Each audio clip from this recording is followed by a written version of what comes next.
One way to enjoy a weekend is with locally crafted microbrew. St. Bridget's Brewery is going to make it easier to find their beer by expanding and building a tap room. Here with the story is Ryan Lancaster. An Irish saint is about to get her own tap room in Moses Lake. St. Bridget, she was an Irish nun in 400s, and she started a monastery by brewing beer. The saint cared for lepers by treating them with beer and has many miracles associated with her name, according to Tom Whiteco. He owns and operates St. Bridget's Brewery in Moses Lake. Whiteco and his wife Whitney have been crafting beer for about 23 years now. In 2011, they built a commercial brewery behind their Moses Lake home. A couple years ago, said, let's give it a shot. And I said, the only way we're going to do it is if we could put the brewery in our backyard. And they let us do that. So here we are.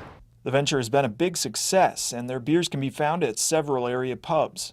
But Tom says the couple decided to open a tap room because it's tough to find enough real estate for their product in bars. There's a lot of competition for tap handles, so the only way we can really expand is to have our own place. Whitney says they settled on the building at 606 West Broadway Avenue because it allowed outside seating and the right atmosphere in a central location. We looked around and we knew what we wanted. We were going for a real tranquil type of atmosphere. We didn't want a sports bar type thing, and we were just looking for a piece of property that would fill that. She says the tap room will be geared towards the early evening crowd, folks who want to gather with friends over a couple of pints or a glass of wine.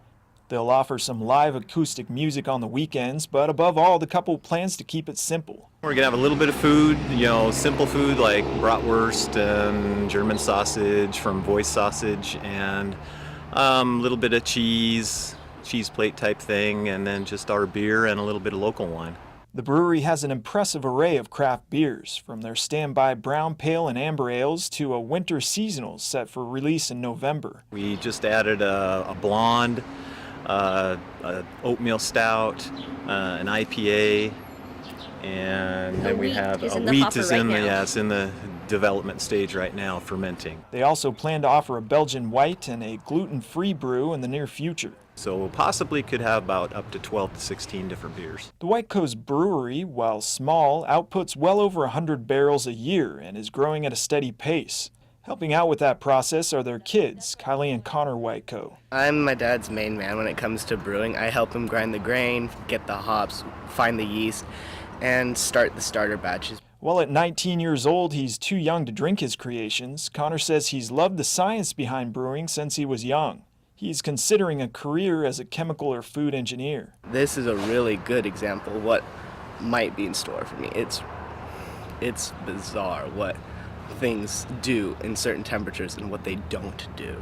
21-year-old Kylie will meanwhile help out pouring beer at the tap room this summer. Filling growlers, party pigs, because we do beer to go. So a lot of just the customer service, like face-based. I don't do a lot of the behind-the-scenes work.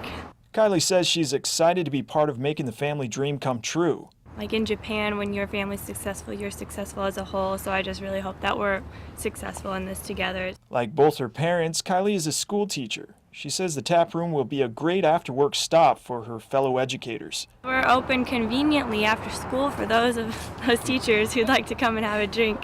While there's still a lot to do, Tom, Whitney, and their kids are hoping to open the tap room sometime in August.